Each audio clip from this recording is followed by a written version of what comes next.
Still working through the backlog a little bit. This vlog is from 2 sessions at 101 Poker in Houston, one at the end of September and one at the beginning of October. It's going to primarily be hands from 5-5, but there's a little bit of 1-3 in there while I was waiting for a seat. I'm hoping that the footage has some quality improvements coming up here as I work through the backlog, but I still think that there's a lot of good hands here, so I hope that you guys enjoy.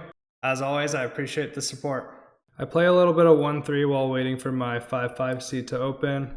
This hand is still pretty early in the session. I probably only played 1-3 for about 30 to 45 minutes. We have a straddle pot, the low jack limps, and the cutoff over limps. I look down at pocket aces in the small blind, and I raise it up to $35. The lady to my left makes the call, and the young kid in the straddle shoves for about $220 effective, and it folds back to me. I think that my hand can play either as a shove or a call. I think by making the call, I will more likely get the lady in the big blind to overcall, where I think that shoving will scare her out slightly more. And with a hand like pocket aces, the more action the merrier. So I do flat, and thankfully she calls the shove behind. The lady makes the call, and we go multi-way to a flop for $642. The flop is the ace of clubs, jack of diamonds, three of clubs. So we flop top set, love and life, but still a little bit of a scary board. The turn is the 10 of hearts, and the river is the 9 of spades. I had flipped over my aces pretty much immediately, just showing that I had the best hand pre-flop. Unfortunately, after the river comes, the younger kid shows his 8-7 of clubs for rivered runner straight. This hand occurred about an orbit after the pocket aces hand. We have a open from a middle-aged player from early position to $10. It folds to the cutoff, who's an older gentleman. He makes the call. I look down at ace of hearts, queen of hearts on the button, and I raise it up to $50. The same lady from the previous hand makes the cold call. It folds to the middle-aged player. He also makes the call, and the cutoff folds. We go to a flop with a pot of $173. The flop is the jack of hearts, 10 of hearts, 3 of clubs. I think that my hand can really go either way here. I have so much equity that I can decide to continue with a c-bet or a check. Generally going to probably be using smaller sizes here. It does check to me, and I believe I use a larger size. Yeah, I bet 100 into 173. I think if there are boards that I'm going to be using a larger size, I think that this is a board that is going to connect with my opponents at a relatively high frequency. So I think either sizing is probably fine. The lady in the small blind decides to shove in for $120, and the original raiser folds. I make the call, and the turn is the 6 of spades, and the river is the 4 of diamonds. I show my missed royal draw, and the lady shows jack deuce suited and scoops it. This was the first notable hand of the 5-5 session. The table was doing a mandatory $10 straddle, so we played 5-5-10 for the entirety of the session. In this hand, it folds around to an aggressive regular. He opens the button to $40. It folds to me in the straddle, and I look down at ace of diamonds, jack of hearts. Generally versus a button range, I'm going to be wanting to 3-bet linearly as opposed to polarized. I think especially versus this player's button opening range, ace-jack offsuit is a clear value hand. I do decide to 3-bet to 175. It gets back to the button. He thinks for a little bit, and he 4-bets it to 325. I think that my hand is generally going to be a fold facing a 4-bet. I'm going to want to continue mostly with suited broadways and pocket pairs here. I think when my opponent uses a size this small, I do need to continue at a higher frequency. I do decide to continue with this hand versus the small sizing, and I make the call. We go to the flop with a pot of $660. The flop is the king of clubs, 10 of clubs, 2 of spades. I check. The aggressive player on the button thinks for a little bit and he decides to check back. I think that my opponent should really be essentially range betting this flop. This board texture is heavily favored towards them. I think in practice that if a player is checking back here, that they're often going to have hands like pocket queens, pocket jacks, maybe something like ace 10, queen 10 suited. I think that for the most part, hands like pocket aces, ace king, king queen are going to be c-betting here at a high frequency, even from a player that's not range betting. The turn is the king of spades. I think when my opponent doesn't bet on the flop, it definitely condenses their range quite a bit. I think that my range here has a lot of king X. I don't think that I'm generally going to be 5-betting pretty much my entire range. So I think I do still have hands here like ace king, and I definitely have king queen, king jack, king 10, and pocket 10s here. I need to have some bluffs here. I think that ace jack can really go either way. I probably want to mostly be continuing with a slightly better straight draw here or a flush draw in addition, but I think that ace jack is a reasonable hand to continue with. As far as sizing, my value hands are mostly made up of king X combos, and my draws are very condensed.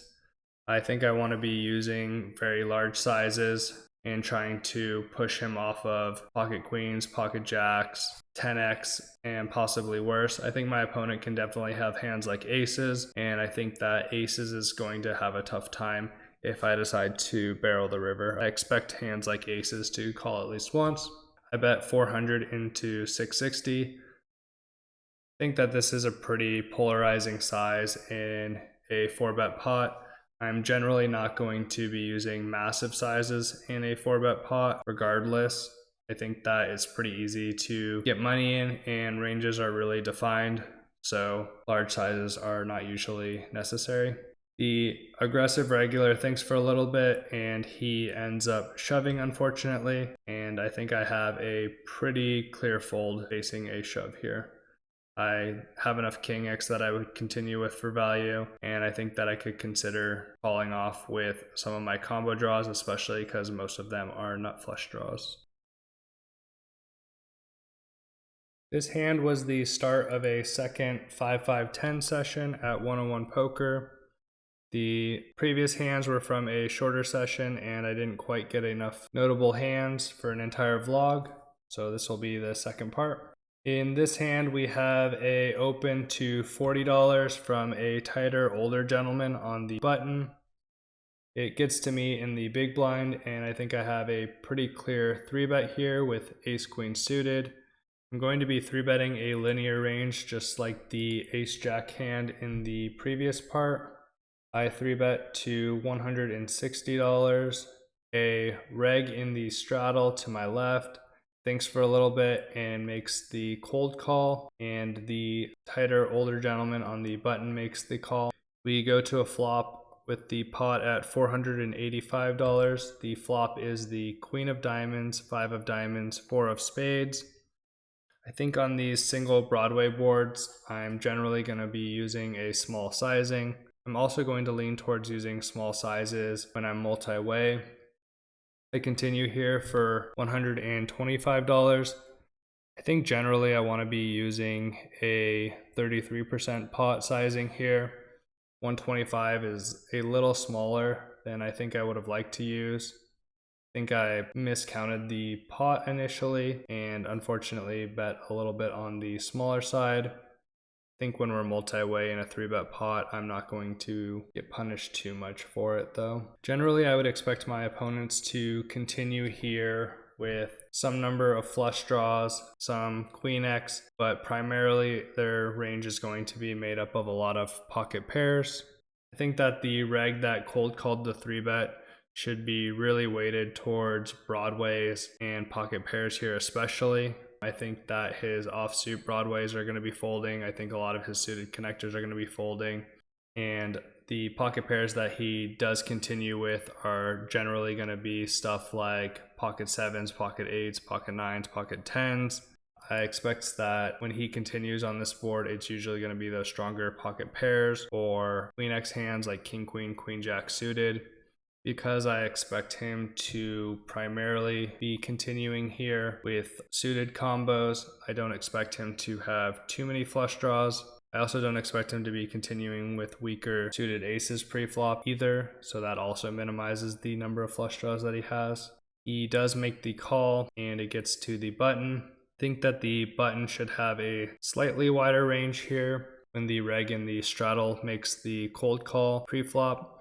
I think that the button player can definitely have a wider range of suited connectors here and suited ace-x.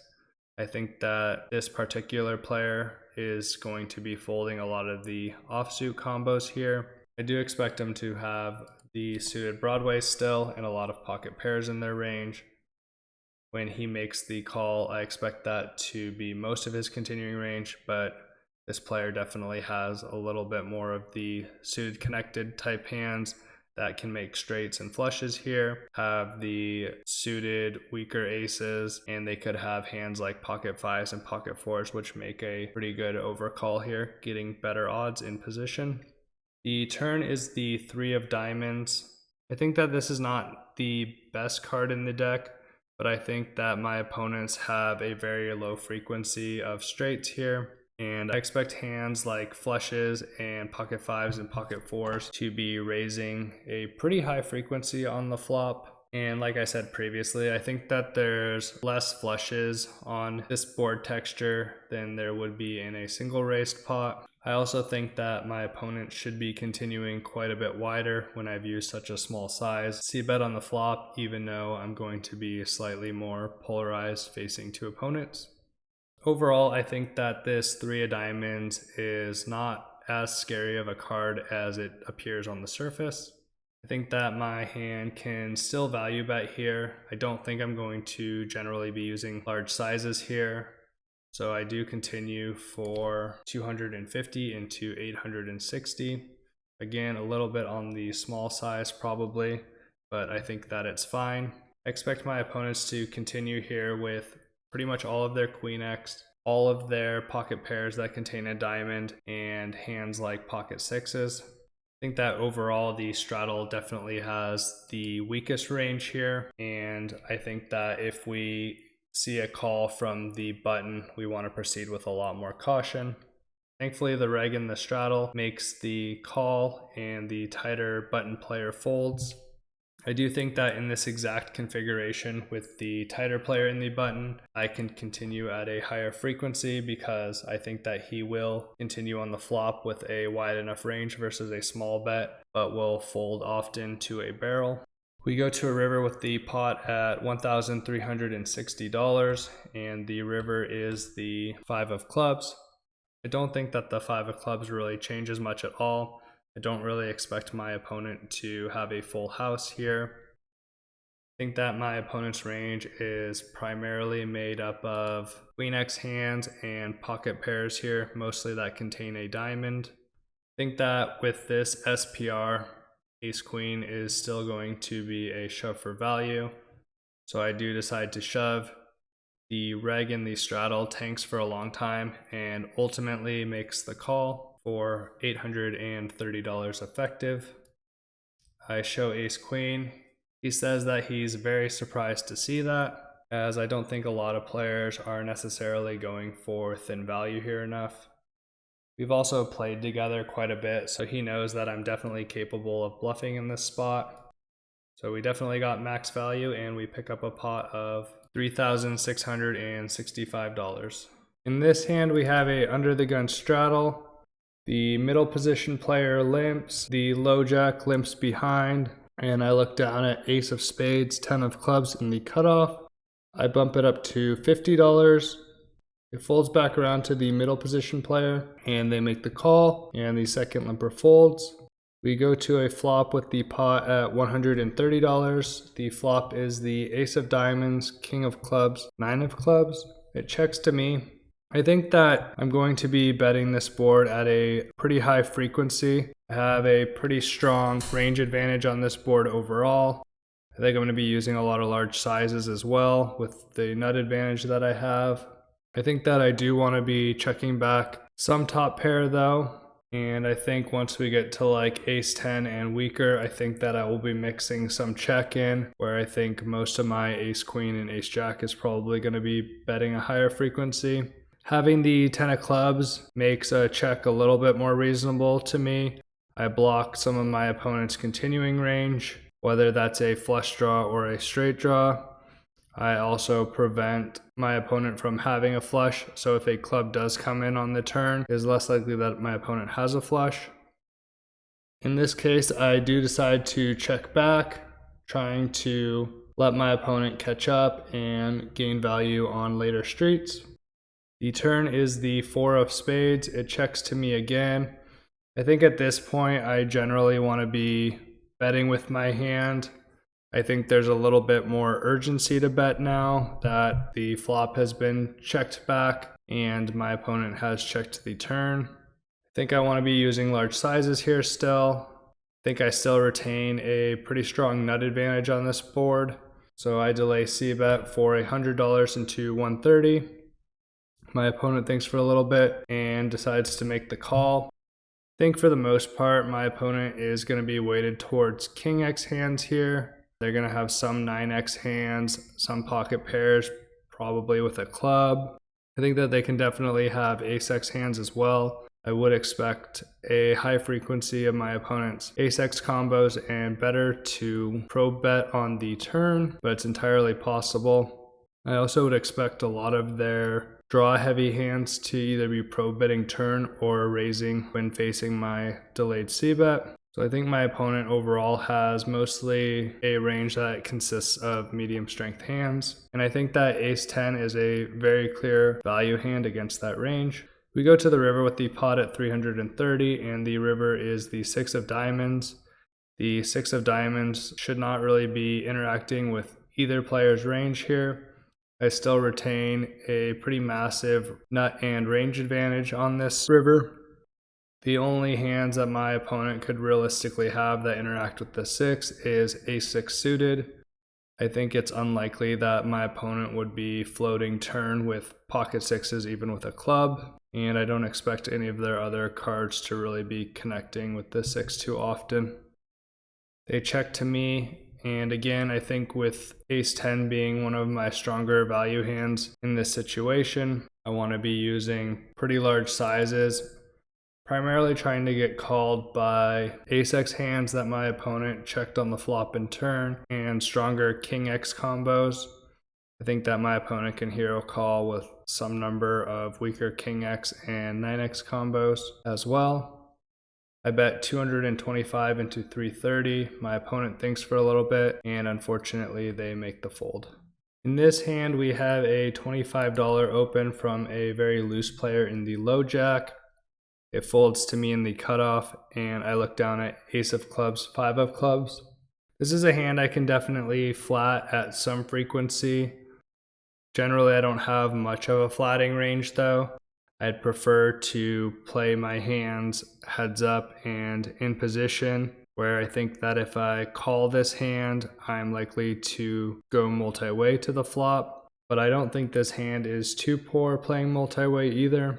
But we're definitely dominated at some frequency. I think overall this hand makes a pretty reasonable 3-bet bluff candidate. I block some of the top of my opponent's continuing range like pocket aces, ace king, ace queen. My hand has decent equity versus hands like pocket kings, pocket queens. I have the ability to make the nuts with either a flush or a straight, and overall playing hands aggressively is probably going to net me more money over time. So I do decide to 3-bet to $75. The aggro reg on the button to my left 3-bets to $200. This player is generally very aggressive pre-flop. We've played a lot of hands together, and I believe that he thinks that I'm definitely 3-betting relatively wide here, especially versus a loose player. So overall, I expect his 4-betting range to be wider than a general cold 4-bet. It folds to me. I think versus his sizing, I can flat ace 5 at some frequency. Generally, I'm probably just going to be folding though. Again, because I'm often going to be dominated in this type of spot. I think that similar to using this hand as a 3-bet bluff, I think this is a pretty reasonable candidate to 5-bet bluff for the same properties. And I think versus a player that is on the aggressive side, it's reasonable to do this at a low frequency. I do decide to 5-bet and I raise it up to 450. He thinks for a little bit and he makes the call. We go to a flop with the pot at $935. The flop is the 9 of clubs, 8 of clubs, 7 of hearts. This is a very good flop for my hand, but a very poor flop for my range. Generally, when I'm playing pots that are 4-bet plus, I'm going to be using just a 25% pot sizing, and I'm going to be mostly range betting. Boards that favor my range, I'm going to primarily be continuing on, and boards that are unfavorable to my range, I am going to be checking. I think that this board is very unfavorable for my range. I think that the aggressive reg has a much higher concentration of pocket 9s, pocket 8s, and pocket 7s than I do. I also think that he has some Jack 10 suited. I don't think that I have too much of any of those combos. And so when my opponent has a massive nut and range advantage, I'm just going to be playing my hand passively. So even though this flop is very good for my hand, I am going to be playing a pretty pure check here. So I do check. I think that the button player is going to continue here with some of their sets. I think that he can continue with some overpairs, but again, I still have the stronger overpairs on this board, so I don't think he will necessarily be betting those at a very high frequency. I do expect some of his draws to be continuing here as well. Most of his draws are going to be Jack X and 10X. He could definitely have some club draws, but I block a large portion of them in his range with the ace of clubs. So realistically, he only has stuff like King Queen, King Jack, King 10, and Queen Jack. Obviously, Jack 10 is a straight. He thinks for a little bit and he decides to check back. We go to the turn, and the turn is the 5 of diamonds. Pretty interesting card for my exact hand. I now have showdown value against all of my opponent's ace king, ace queen, and ace jack style of holdings. I also gain additional equity if I'm behind. In the moment, I thought that this is such a bad turn card for my range. I never have pocket 6s, although to be fair, neither of us really does, and I never really have 5s. So overall, I think that my range is still going to be continuing on this turn card as a check. In hindsight, I think I do want to be betting some hands for value, and I think having a hand like ace 5 is definitely a reasonable hand here to bet, as it has a ton of equity. But I do decide to make the check, and my opponent thinks for a little bit, and they put out a $250 bet into $935. At this point, I think that the bet is so small that I can profitably call. My hand makes the best hand pretty much always when a ace or a 5 come, and I also have any of the clubs, which will make me the nut. But in hindsight, I think my opponent isn't really using small sizes like this with nutted hands. So I think that when he bets 250, it's primarily going to be hands that want to get to showdown but don't necessarily want to put a lot of money in the pot. So hands like pocket 10s, pocket jacks, pocket queens. In this instance, I think it's reasonable for me to raise versus this very small sizing. I think that if I do raise here, that I probably do have to barrel on most rivers. I expect hands like pocket 10s, pocket jacks, and pocket queens to continue versus a raise. So I think that if I raise here and miss, I want to be playing a double barrel plan, probably with the SPR, a pure shove on the river. Overall, I think it's kind of a weird spot just because I do have so much equity. I am beating some of my opponent's hands like ace king, ace queen, and by raising, I'm pretty much only folding out worse. I do elect to make the call, and we go to a river with the pot at 1,435. The river bricks out with the 8 of spades. I don't really have much of a leading strategy, and I think that overall I've played my hand pretty passively, and this board is horrendous for my range, so I'm probably just going to be checking back with the vast majority of my hands.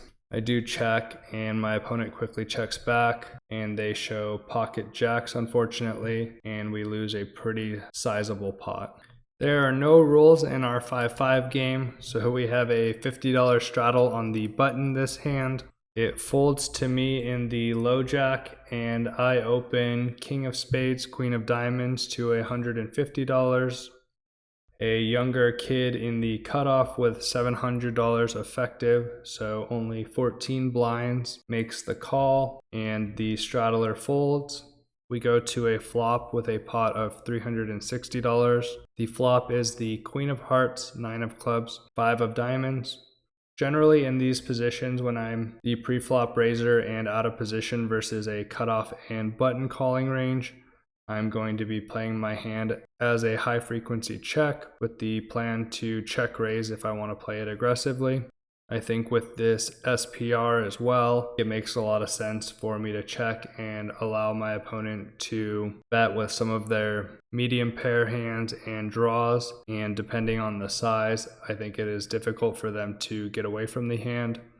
I expect to get all the money in regardless against Queen X hands, so I do make the check here, and the younger kid in the cutoff bets 150 into 360. I think that I have two decisions here. I can either call and hope that he barrels later, or I can just get it in here. I don't think a smaller raise really makes much sense at this SPR. I think by raising here, I do expect him to be calling with some of his draws like Jack 10.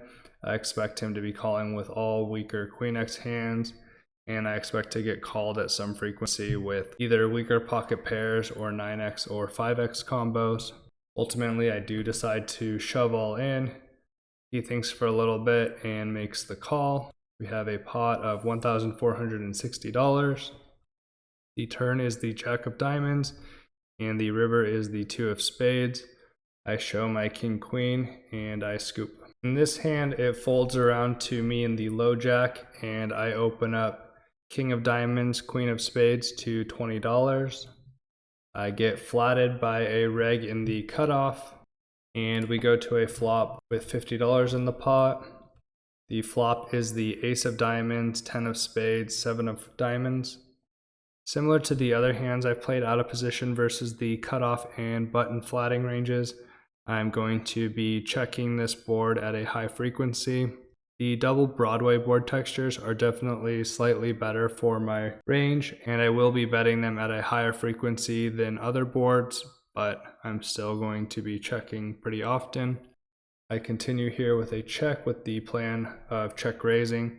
I think my hand makes a very good check raise candidate, having the gut shot and the backdoor nut flush draw. The reg float bets $40 into 50, and I raise it up to $160. He thinks for a little bit and he makes the call.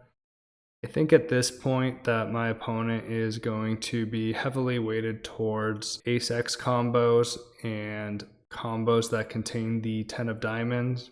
I think that this is a board that does allow my opponent to have a lot of draws. So I think that they could definitely be floating here with a combo draw or something like 9-8 as well. I would suspect that many 10x and worse hands with no draw are going to be folding at a pretty high frequency. We go to the turn with $370 in the pot. The turn is the 3 of hearts, a complete blank. I think that if I want to continue barreling with my hand, I want to be using large sizes. and be pretty polarized. My range that's going to be betting is mostly going to be made up of very strong draws and 2-pair plus, as well as some ace queen and ace king combos. I think that if my opponent continued to the check raise on the flop, that they're going to continue a high frequency of their hands on the turn, as most of their hands are going to be made hands or draws with additional equity. I do elect to continue here, and I bet $275 into 370. I think it's also kind of an awkward spot here when my opponent makes the call, as the stack to pot ratio is very small. I plan on barreling the river at a low frequency, and for the most part only barreling when a diamond comes in or a jack, and then possibly a king or a queen if I don't think my hand is good. I think that if the river is a blank, I am unlikely to get my opponent off of a hand because multiple draws missed and they have less than half pot left in their stack. We go to a river with the pot at $920, and the river is the 9 of spades. I don't think that this is a card that I want to be continuing on. I do expect my opponent to call a very high frequency of their hands. I don't really block any notable high value hands that came in, and I'm actively blocking hands that I want my opponent to fold with the king of diamonds. So I think I have a pretty easy check here on the river. I do check, and my opponent quickly moves in for $415, and I quickly fold. Overall, both these sessions went well. I lost $478 at the 1-3 game while waiting for a seat, but made $1360 at 5-5 the same day for a net of $882. And the October session, I ended up profiting $458. So ended September with a really good month, and hoping that that translates to October. As always, I really appreciate the support. And if you guys could hit me with a like and subscribe, that would really help me grow the channel.